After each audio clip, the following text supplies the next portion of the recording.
नमस्कार दोस्तों, आज से हम पॉलिटी की कक्षाएं शुरू करेंगे, जिसमें आज हमारा पहला टॉपिक है बहुमत के प्रकार, टाइप्स ऑफ मेजॉरिटी।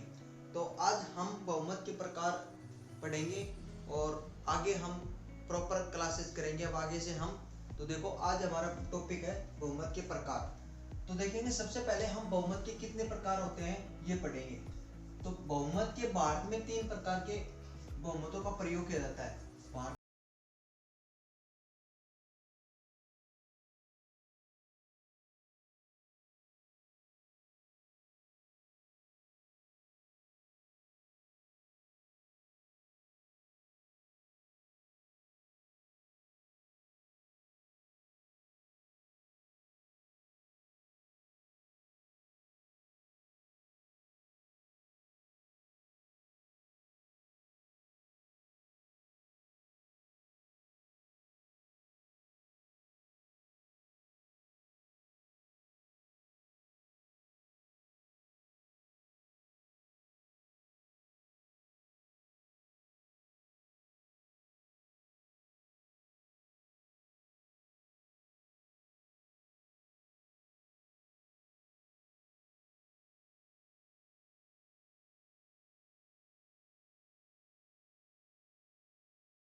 साथ साथ ये भी देखेंगे हम कि बहुमत का प्रयोग कहाँ किया जाता है, साधारण बहुमत का प्रयोग, किस बहुमत का प्रयोग कहाँ किया जाता है, तो ये भी देखेंगे हम साथ साथ। तो देखो, सबसे पहले हमारे पास है साधारण बहुमत, सिंपल मेजोरिटी। क्या होता है सिंपल मेजोरिटी? तो एक परिभाषा के तौर पे हम देखें तो परिभाषा इसकी लिख सकते हैं हम, उपस्थित और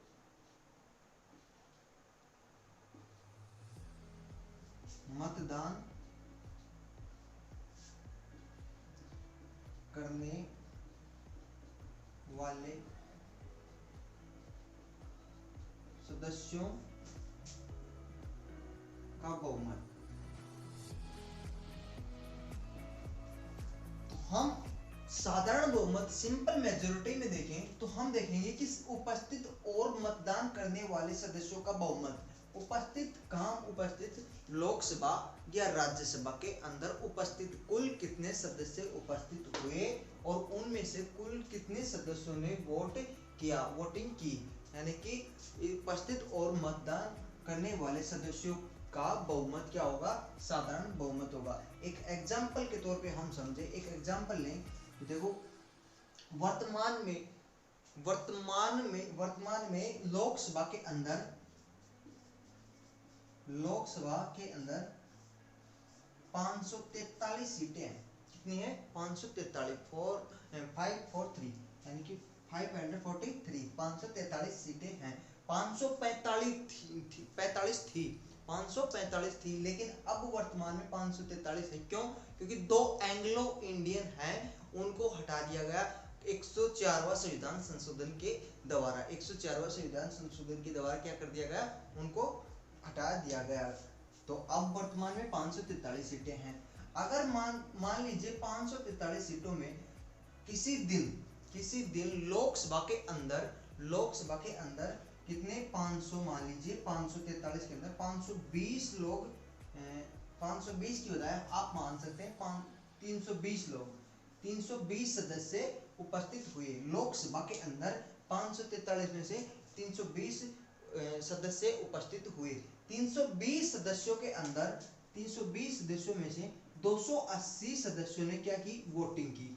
280 सदस्यों ने क्या की? वोटिंग की। अब 280 ने वोटिंग की, लेकिन 40 सदस्य ऐसे थे, इसके अंदर 40 सदस्य ऐसे थे, 320 में से 40 सदस्य ऐसे थे जिन्होंने वोटिंग नहीं की, न तो पक्ष में न विपक्ष में, वोटिंग की, लेकिन 280 सदस्यों ने वोटिंग की। तो यहाँ पर क्या दिया हुआ है? उपस्थित और मतदान करने वाले सदस्यों का बहुमत। तो उपस्थित कितने हुए? 320, और मतदान कितने ने किया? 280 ने। तो हम कह सकते हैं कि मतदान कितने ने किया? 280 ने किया।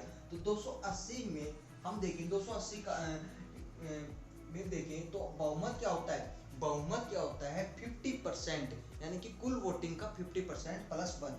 फुल वोटिंग का 50%, तो वोटिंग कितनों ने की, 280 ने, तो 280 का 50% 140, 140 और प्लस 1, 141 सदस्य, यानी कि उस समय कितना होना चाहिए, उपस्थित और मतदान करने वाले सदस्यों की संख्या कितनी होनी चाहिए, 141, 280 में से 100, अगर 141 सदस्यों ने उस प्रस्ताव के पक्ष में अगर वोटिंग की, कितने ने, 141 ने, तो वो प्रस्ताव क्या हो जाएगा, पारित हो जाएगा। तो हम कह सकते हैं कि साधारण बहुमत क्या है, उपस्थित और मतदान करने वाले सदस्यों का बहुमत, उपस्थित और मतदान करने वाले सदस्यों का बहुमत क्या होता है, साधारण बहुमत।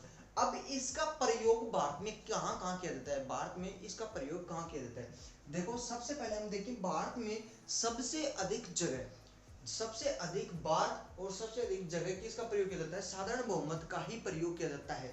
जितने भी प्रकार के प्रस्ताव लाए जाते हैं संसद के अंदर, उनमें सभी में किसका प्रयोग किया जाता है, साधारण बहुमत का ही प्रयोग किया जाता है। धन विधेयक में साधारण बहुमत का प्रयोग किया जाता है, जैसे कि अविश्वास प्रस्ताव है, निंदा प्रस्ताव है और ध्यानाकर्षण प्रस्ताव है, जितने भी प्रकार के प्रस्ताव लाए जाते हैं संसद के अंदर, उसमें किसका प्रयोग किया जाता है, साधारण बहुमत का, सिंपल मेजोरिटी का प्रयोग किया जाता है। तो अब अगला देखते हैं हम, अगला देखते हैं प्रभावी बहुमत, इफेक्टिव मेजोरिटी। प्रभावी बहुमत क्या होता है, इसको देखते हैं। इफेक्टिव मेजोरिटी क्या होता है, इसमें क्या होता है, इसमें होता है क्या, यानी कि कुल सदस्य, कुल कितने सदस्य हैं, हम लिख सकते हैं यहाँ पर कुल सदस्य की संख्या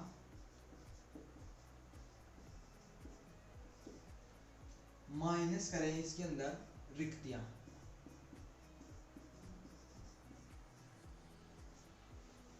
कुल रिक्तियां, हम कह सकते हैं कि प्रभावी रिक्तियां बराबर क्या होगा, बराबर होगा बहुमत, यानी कि कुल सदस्यों की संख्या कितनी है, कुल सदस्यों की 543 है। लोकसभा की बात कर रहे हैं हम, राज्यसभा की बात करें तो 245, लोकसभा के अंदर 543 सीटें हैं, लोकसभा के अंदर कितने 543 सीटें हैं।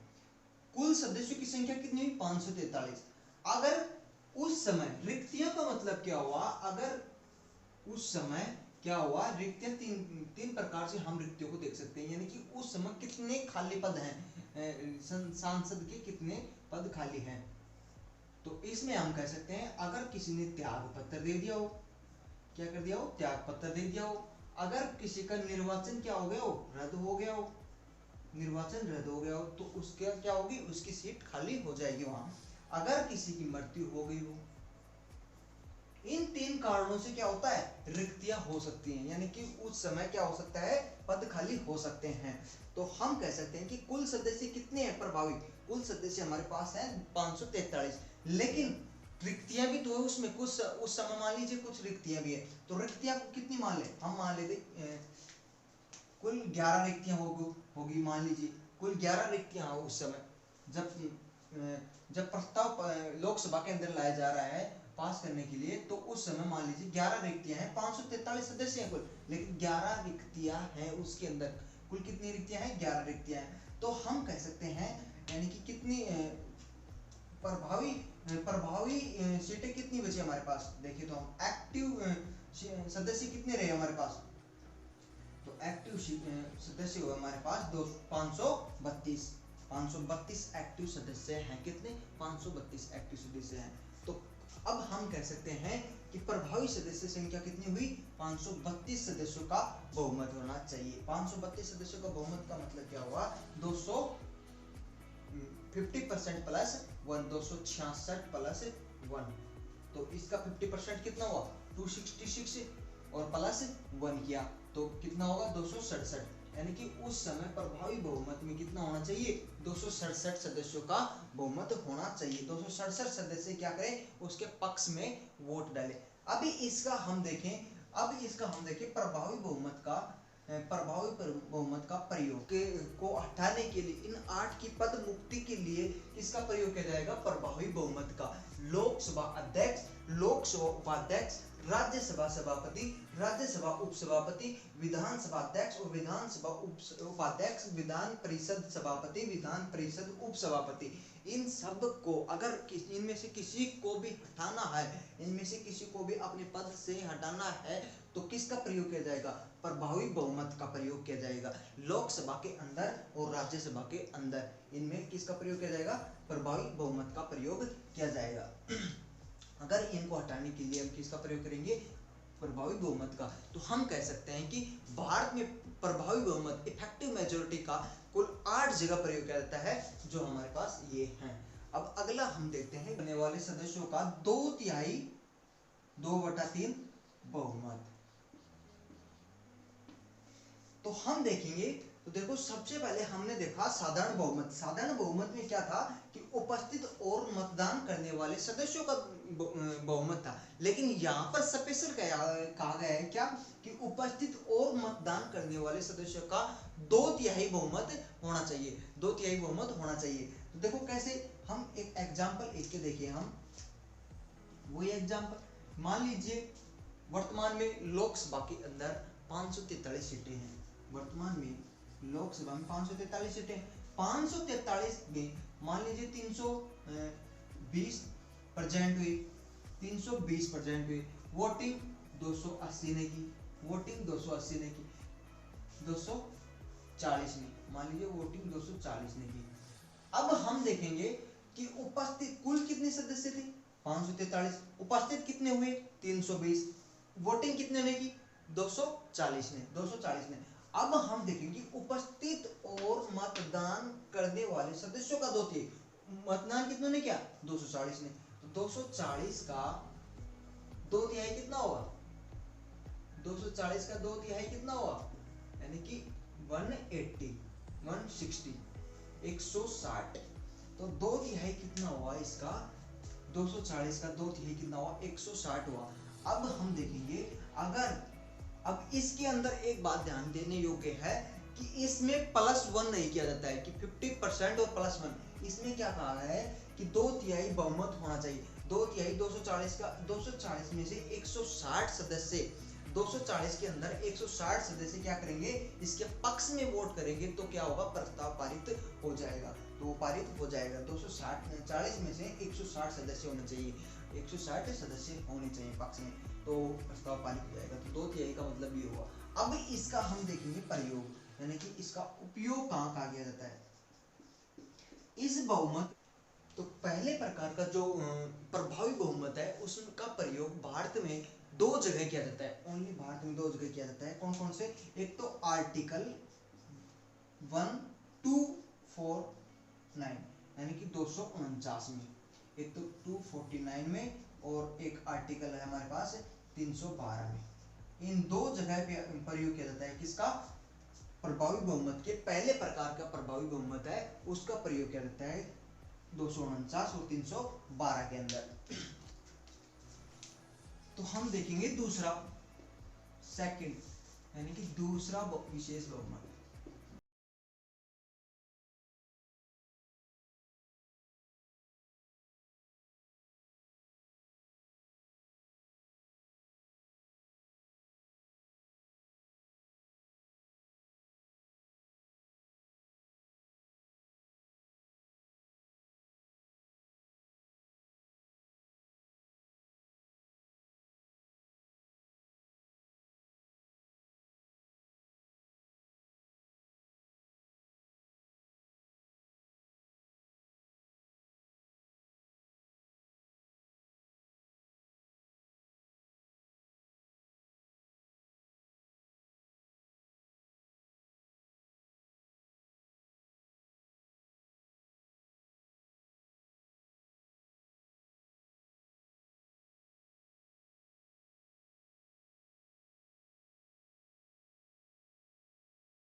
दूसरा विशेष बहुमत क्या कहता है कि उपस्थित और मतदान करने वाले सदस्यों का 2/3 जो कुल सदस्यों का आधे से कम ना हो, कुल सदस्यों का आधे से कम ना हो, वो क्या क्या होगा? दूसरा विशेष बहुमत होगा। एक एग्जाम्पल लेके समझें तो देखो 543 लोकसभा के अंदर सीटें हैं। 543 लोकसभा में मान लीजिए 470 सदस्य लोकसभा में क्या हुए, प्रेजेंट हुए। 470 में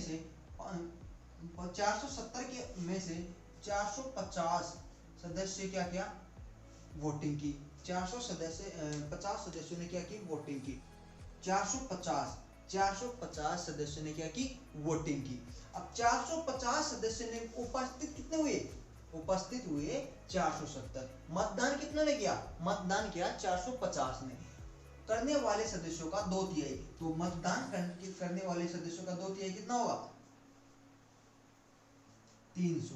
यानी कि उपस्थित और मतदान करने वाले सदस्यों का 2/3 कितना हुआ, 300 हुआ। जो कुल सदस्य संख्या का आधे से कम ना हो। और कुल सदस्य संख्या कितनी है हमारे पास, कुल सदस्य संख्या है 543, जो कि आधे से कम ना हो। जो कि आधे से कम ना हो तो कितना होगा इसका आधा, तो इसका हो जाएगा आधा 272।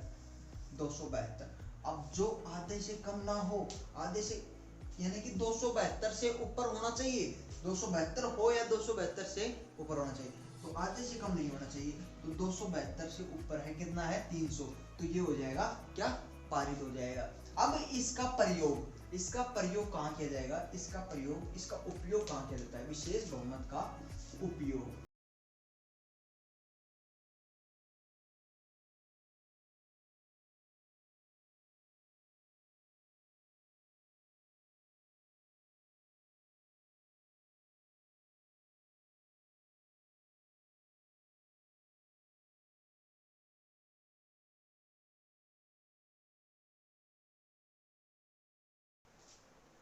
उपयोग कहाँ किया जाएगा, महत्वपूर्ण संवैधानिक पदाधिकारियों को हटाने के लिए,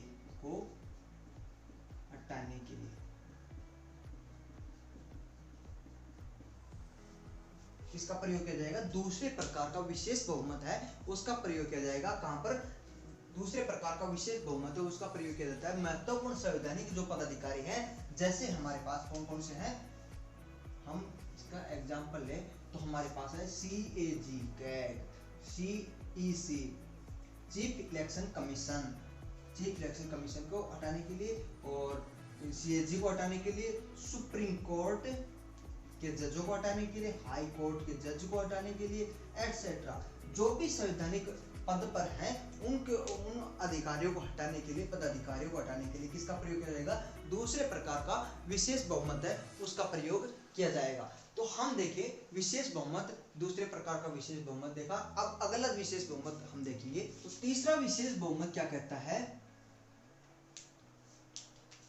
यह कहता है कि कुल सदस्यों का 2/3 बहुमत। ये बिल्कुल सिंपल है। यह कहता है कि कुल सदस्य संख्या का 2/3 बहुमत। इसमें क्या होता है, यानी कि कुल सदस्य संख्या हमारे पास कितनी है, लोकसभा की बात करें हम, लोकसभा में हमारे पास 543 सदस्य संख्या है, 543 सदस्य संख्या है। इसका कुल सदस्य संख्या का 2/3। लोकसभा के अंदर कितनी सीटें हैं, 543। लोकसभा में 543 सीटें हैं। 543 का, तो 543 का 2/3 कितना होगा, 543 का 2/3 करेंगे हम तो हमारे पास कितना आएगा, 362, यानी कि 362 सदस्यों का क्या होगा, बहुमत होना चाहिए। इसमें अगर तीसरे प्रकार का विशेष बहुमत की बात करेंगे हम, तीसरे प्रकार के विशेष बहुमत की बात करेंगे तो इसमें क्या होगा, 2/3, यानी कि 543 का 2/3 कितना होगा, 362 सदस्यों का क्या होना चाहिए, बहुमत होना चाहिए। 362 सदस्यों का बहुमत होना चाहिए, तो ये पारित होगा। अब इसका प्रयोग किया जाएगा, इसका उपयोग किया जाएगा कहां पर, इसका उपयोग किया जाता है आर्टिकल 61 में। आर्टिकल 61 क्या करता है, राष्ट्रपति पर महाभियोग, यानी कि राष्ट्रपति पर महाअभियोग।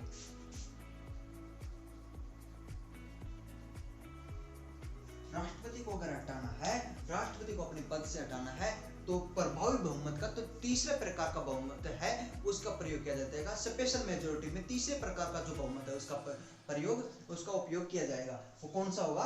कुल सदस्य संख्या का 2/3 होना चाहिए। कुल सदस्य संख्या का 2/3 होना चाहिए, जो कि 362 होगा वर्तमान में, क्योंकि 543 सदस्य संख्या है लोकसभा के अंदर। लोकसभा की बात कर रहे हैं हम, अगर राज्यसभा की बात करें तो 245 का 2/3 होना चाहिए। इस प्रकार से हम देख रहे हैं कि हमारे पास 3 प्रकार की बहुमत थे। एक तो साधारण बहुमत जो स्पेशल मेजोरिटी, सिंपल मेजोरिटी, और दूसरा है इफेक्टिव मेजोरिटी, तीसरा है स्पेशल मेजोरिटी। और स्पेशल मेजोरिटी है वो 3 प्रकार की है जो हमने पढ़ा, कि पहला पढ़ा हमने, दूसरा और तीसरा पढ़ा। तो इस प्रकार से हमारे अब एक बात और ध्यान देने योग्य है, अगर हमारे पास आ जाए, मान लीजिए अब हम देखेंगे कि साधारण बहुमत, मान लीजिए इसके अंदर कुल सदस्य 543 थे, जिसमें से लोकसभा में 543 में से लोकसभा के अंदर कितने प्रेजेंट हुए सदस्य? मान लीजिए 542 हुए। 543 सदस्यों में से 542 सदस्य उपस्थित हुए। कितने हुए? 542 सदस्य उपस्थित हुए। और 542 में से 521 ने क्या की? वोटिंग की। 521 ने वोटिंग की। 20 सदस्यों ने न तो इसके पक्ष में वोट डाला न इसके विपक्ष में वोट डाला। अब 521 सदस्यों ने वोटिंग की, और पहले प्रकार का हम जो साधारण बहुमत है वो पढ़ रहे हैं, और वो क्या कहता है? उपस्थित और मतदान करने वाले सदस्यों का क्या होना चाहिए? बहुमत होना चाहिए। तो इसका उपस्थित कितने हुए? कुल सदस्य थे 543, उपस्थित हुए कितने? 542, लेकिन मतदान कितने ने किया? 521 ने। 521 ने मतदान किया, तो इसका 50% क्या होगा? इसका यानी कि 1/2 क्या होगा? इसका 1/2 होगा 260.5, ये होगा 260.5 होगा, ये हुआ हमारे पास। अब हम कहेंगे कि सर कि हमारे पास होना चाहिए 260.5 सदस्य होने चाहिए। अब 0.5 आ रहा है यहाँ पर, तो इसका मतलब क्या हुआ? तो हम देखो क्या समझाना चाह रहे हैं, हम ये कह रहे हैं अगर पॉइंट की संख्या आ जाए, अगर बहुमत निकालते समय अगर पॉइंट की संख्या आ जाए, तो हम क्या करते हैं? तो हम करते हैं अगर पॉइंट के बाद 1, पॉइंट के बाद 0.2 हो, 0.3 हो, 0.4 हो, अगर यहाँ तक हो 4 तक, यानी कि संख्या के बाद अगर 0.4 तक हो, तो हम पुरानी संख्या जो संख्या होगी उसी को हम लेंगे। अगर हमारे पास 0.4 तक, पॉइंट के बाद अगर 4 तक हो, 1 हो, 2 हो, 3 हो, 4 हो, तो हम कहेंगे कि पिछले वाली यानी कि पुरानी जो संख्या होगी वो ही लेंगे। अगर पॉइंट के बाद 5, पॉइंट के बाद 0.6 हो, 0.7 हो, 0.8 हो या 0.9 हो, तो हम नई वाली संख्या लेंगे। नई वाली संख्या का मतलब क्या हुआ? 260, और 260 अगली क्या होगी? 261 संख्या हम लेंगे, 261 लेंगे। तो हम कह रहे हैं कि 0.4 तक हो तो पुरानी वाली संख्या ली जाएगी, और 0.5 से 9 तक हो तो अगली संख्या ली जाएगी। ठीक है, तो इस प्रकार से आज का टॉपिक हमारा ये रहा कि बहुमत के प्रकार पढ़े हमने। आशा है कि आपको अच्छे से समझ में आया होगा, और आगे से हम अगली क्लास से हम पढ़ेंगे। अगली क्लासों में हम भारत के जो संविधान है उसका दर्शन पढ़ेंगे, जिसमें से पहले टॉपिक होगा हमारे पास